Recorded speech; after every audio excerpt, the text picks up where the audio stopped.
Now we come to the matter of the specific targeting of officers during engagements.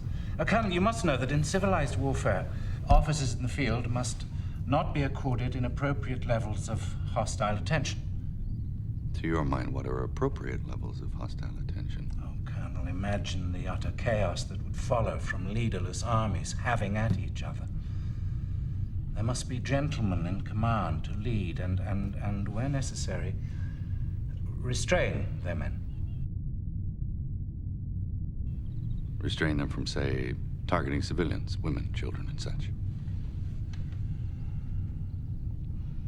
That's a separate issue. No. I consider them linked. Somewhere between directors like Michael Mann and George Lucas is Roland Emmerich. The German-born director, best known for Independence Day, has never been shy about making America-centric movies. There's things we all love about Roland Emmerich, and almost as many we could do without.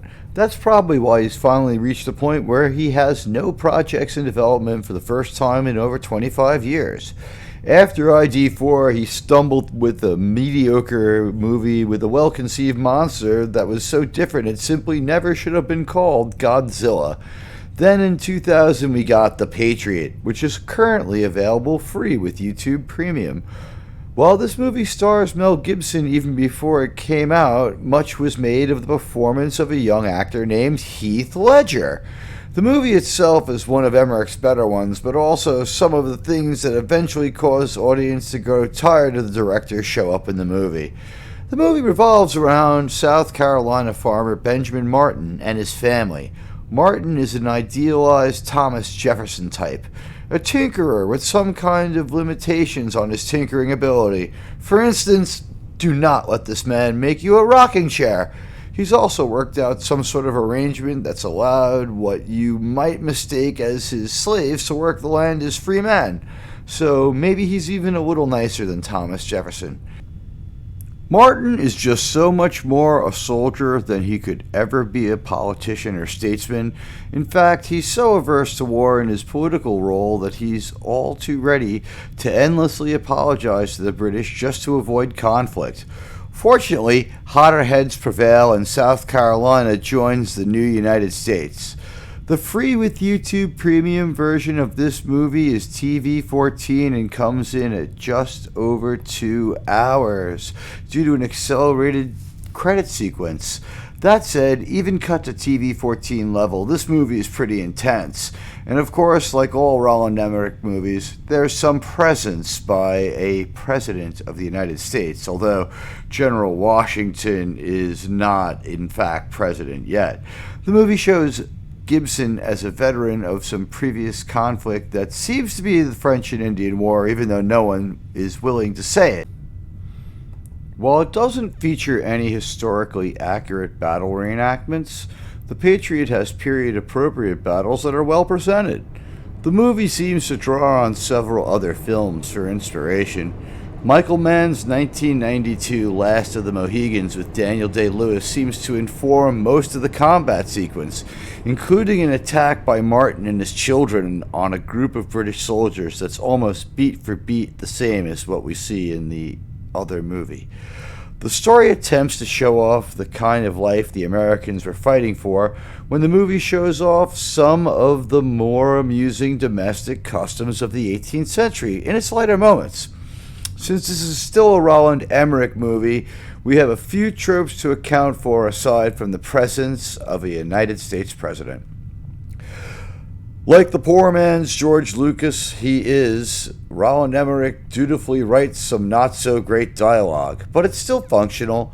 Of course, there's a few too many child actors in this movie, but their roles are sort of limited, and their performances are pretty good. The hot actress we'll never see again is present as Heath Ledger's love interest, but she isn't so bad in her role. There's a Star Trek actor in a supporting role with Odo from Deep Space Nine as a gun-toting preacher.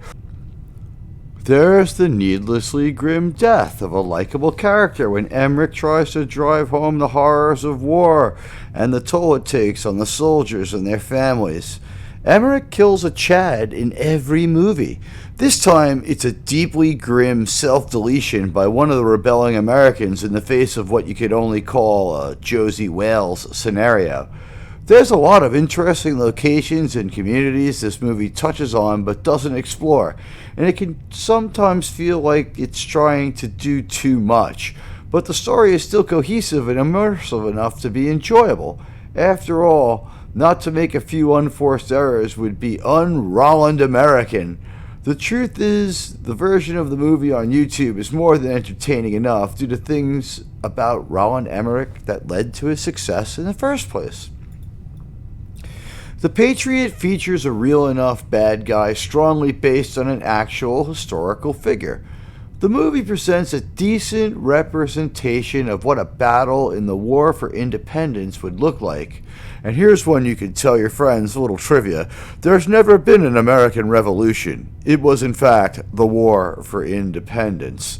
The nature of the American Army is represented correctly. The Northern Army was led by Washington, and it's larger and fights constantly, while the Southern Army was much smaller, somewhat seasonal, and tended towards guerrilla-like engagements, as were shown in this movie. Gibson's character, Benjamin Martin, is sort of a colonel in the Southern Army, which is kind of a come-and-go seasonal force that pesters the British. While the movie isn't perfect and far from a history lesson, it also has some of the more enjoyable things that Roland Emmerich brings to the table. It's intense and fun. This movie shows 19th century combat in a far more accurate and believable way than most movies. It's pretty clear about the fact everyone has a one-round gun that needed a long manual reload, so after a couple of volleys, the fighting was mostly hand-to-hand, and it can be pretty intense. It also attempts to show the privation the war put upon the American people. This movie isn't afraid to have an outright bad guy. Colonel Tavington is well played by Jason Isaacs, and he's pretty much just Benedict Arnold and British Lieutenant Colonel Bannister Tarleton mixed together. So an actual traitor and an actual hated redcoat officer. Tavington's cruelty and vindictive nature drive the plot of this movie. He simply emotionlessly kills absolutely anyone who gets in his way in pursuit of a land grant and a title. Tavington and his goons, one of whom is Adam Baldwin from Full Metal Jacket and the X-Files, pull a move that you'd expect more from a Vietnam War movie when he torches a church full of innocent civilians as a warning to others who would oppose the king. The conflict between Tarvington and Benjamin Martin fuels the heart of the movie and culminates in the best battle scene that Roland Emmerich could muster.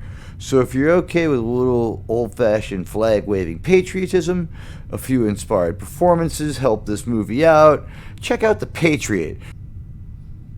It's your buddy, Admiral Teag. I hope you found this review helpful, and if you could you hit those like and follow buttons for me? Maybe the notification bell too. Nothing like helping me overcome the YouTube algorithm to get out the word of independent reviewers. Anyway, I thank you for your time, and thanks for stopping by. Admiral Teag, signing off.